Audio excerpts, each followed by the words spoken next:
Okay, so picture this. You know, you're a rancher, you just struck oil on your land, you're thinking, man, life is good.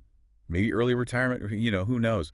But then, boom, the government swoops in and says, nope, this is ours now. Oh, wow. And they lease it out, right, to some big oil tycoon for pennies on the dollar. Hmm. Crazy, right? Yeah. Well, it happened. Really? Yeah, back in the 1920s to a guy named Leo Stack. And this is where the whole Teapot Dome scandal kicks off. I've heard of Teapot Dome, but I don't really know the story. It's wild. We've got a whole bunch of sources here. We got newspaper articles from back in the day, court testimonies, historical accounts. Oh, wow. It's like a twisted thriller with all these colorful characters and shady deals.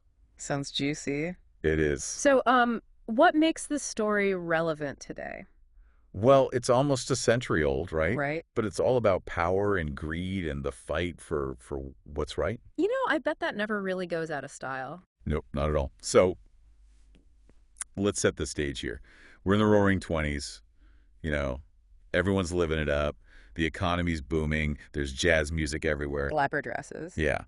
But amidst all that glitz and glamour, you've got this burgeoning oil industry. Right. And they're just hungry for more and more resources. And Teapot Dome was one of those resources, right? Yeah. I mean, it was a big deal. Oh, yeah. Huge. This government-owned oil reserve in Wyoming. Millions and millions of barrels of oil just sitting there. So you've got all these oil tycoons practically drooling over it. I bet. So how does the government get involved in all of this? Well, that's where our good friend Warren G. Harding comes in. Or is it hurting? Yeah. Elected in 1920, promising everyone a return to normalcy. Yeah. After World War I, everyone just wanted to relax and get back to normal life. Right. But behind that, that kind of folksy demeanor, Yeah. there were rumors swirling. People whispering about all this pressure he was getting from powerful oil interests, the same ones who had helped him get elected. Oh, so they were calling in some favors. Exactly. And that's when Harding makes this fateful decision. He appoints Albert Fall as his Secretary of the Interior. Albert Fall, wasn't he? Oh, yeah. He was known to be a little, let's say, ambitious. Ambitious, that's one word for it. Yeah. Some might even say ruthless. But one thing was clear. He was willing to bend the rules, maybe even break them, to get what he wanted. So he was the guy in charge of all the government land, like Teapot Dome. You got it. And here's where things start to get really interesting. Lay it on me. Fall goes and secretly leases Teapot Dome and some other reserves, too, to these oil tycoons. Who were they? Harry Sinclair and Edward Doheny. Ah, the big names. Yeah, the bigwigs of the oil industry. And he does all of this. Wait. Bypassing any kind of public announcement. So no bidding wars, no transparency, nothing. Nothing. Just good old boys making backroom deals. Wow. And nobody said anything. Well, that's just the tip of the iceberg. It gets even shadier. Because shortly after these deals are made, guess what? I don't know. Wall starts getting all these gifts from Sinclair. Gifts? Yeah, like a loan. Air quotes. Air quotes. For $100,000 in Liberty bonds. $100,000. That's quite the gift. And get this. They were delivered to him in a little black bag. Oh, come on. A black bag. It's like something out of a gangster flick. That doesn't sound suspicious at all. Not one bit. So how did Fall try to justify all of this? Well, he had this whole argument about drainage. Drainage. Yeah, basically saying that nearby oil drilling was depleting Teapot Dome. So it was better to just lease it to these guys, these trustworthy oil tycoons, than to lose it all. That sounds pretty convenient, doesn't it? Right. It's like, oh no, we're losing all this oil. Yeah. We got to give it to my buddy over here. For a loan. Exactly. So was anyone buying this drainage excuse? Not really. I mean, come on. $100,000 in a little black bag. Yeah, and that's when the cover-up really begins. Fall releases this massive report, like 75 pages long, filled with all this technical mumbo-jumbo about oil drilling. Oh, so very few people could actually understand it? Right. Very convenient. It was clearly designed to just confuse everyone, anyone who tried to figure out what was really happening. Classic move. Bury the truth in a mountain of paperwork. Oh, yeah. Works every time. But someone had to have seen through all of this, right? I mean, it's a little too obvious. Well, thankfully, yeah. Not everyone was fooled. There were a few people who started to smell a rat. Like who? Well, Senator John Kendrick from Wyoming. He was one. So the senator from the state where Teapot Dome actually is? Yeah. He started hearing from his constituents, Yeah. The ranchers, the farmers, everyone who felt like they were getting swindled. Right, like they were getting robbed blind. Yeah, and he started asking questions, Good. demanding answers. Yeah. And that's when another key player enters the scene, Senator Thomas Walsh from Montana. Oh. He ends up leading the investigation into Teapot Dome.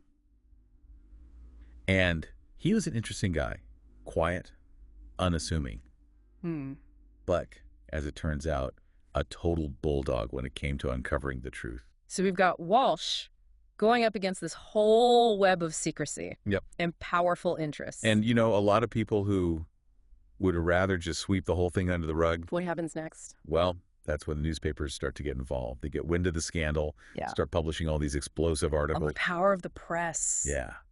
Fan the flames of public outrage. And which newspaper was leading the charge? Well, the Denver Post was one of them. The Denver Post. Weren't they, Yeah.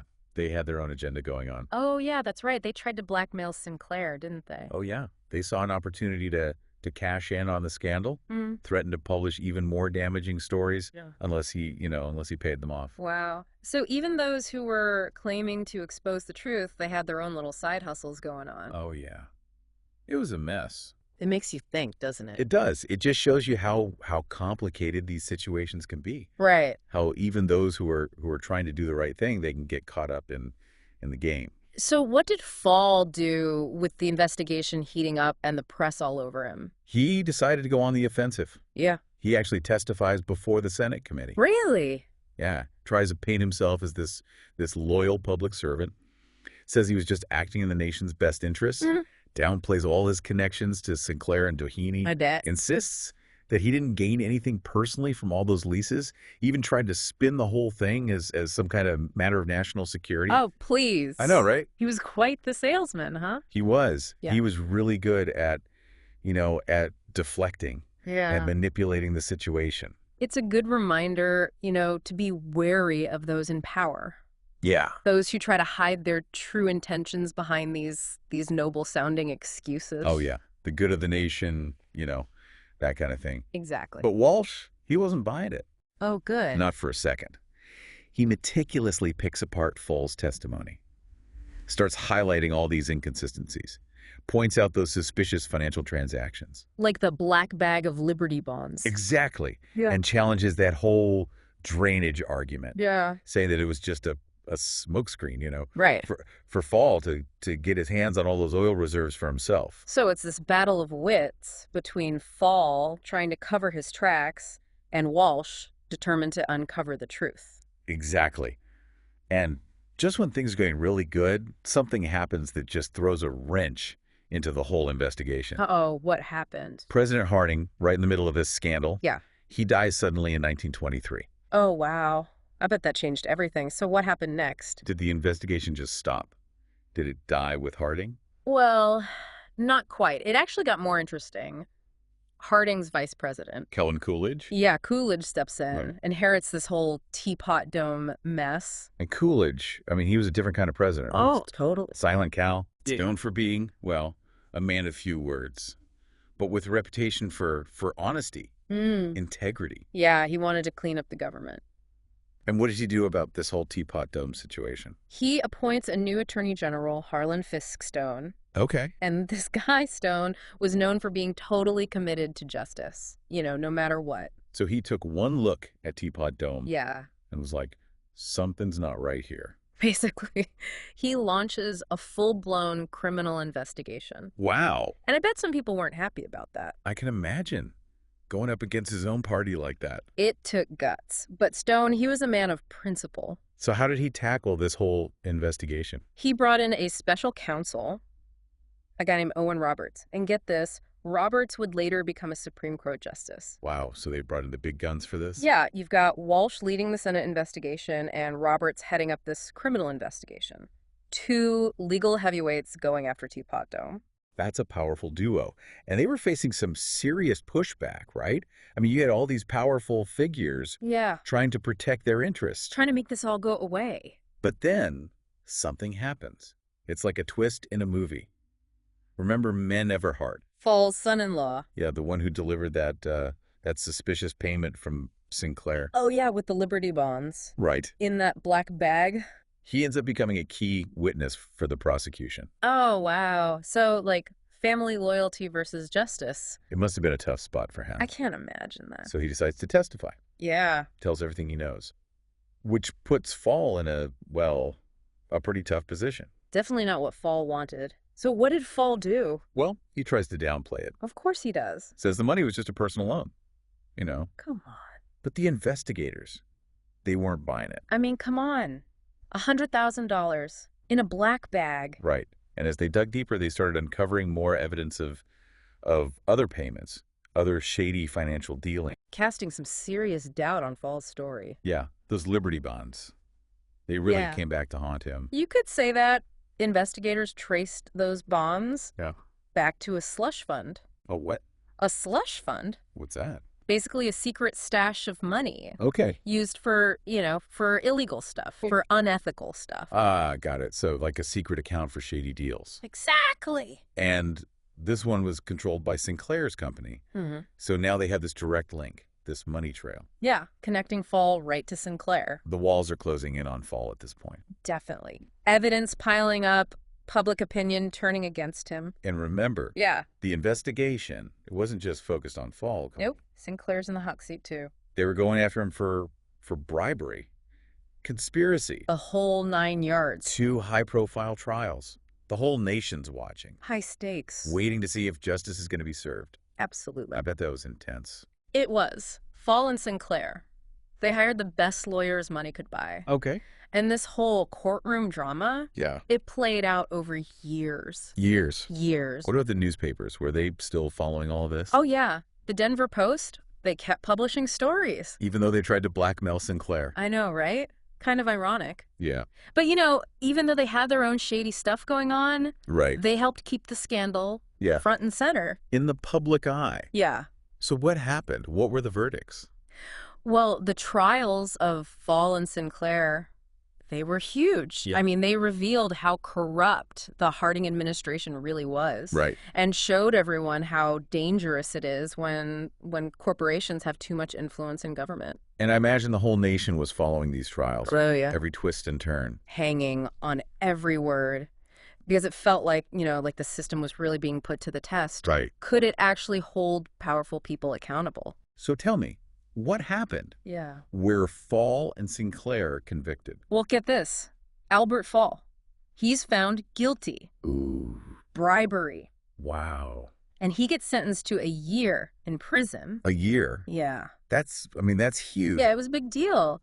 He became the first cabinet member In history. in U.S. history To be, wow. to go to prison for something he did While in office. while in office. I mean, that must have sent a shockwave through Washington. Oh, yeah. Everyone's like, wait a minute, we can actually go to jail for this stuff. Yeah, it was a wake-up call. It showed that nobody's above the law, no matter how powerful you are. What about Sinclair? Did he get away with it? So Sinclair, even though he was the one pulling the strings, Right. he managed to avoid that bribery conviction. Oh, come on. I know. How? But the court did find him guilty of contempt of court. Contempt. Yeah. Because he refused to cooperate with the investigation. Oh.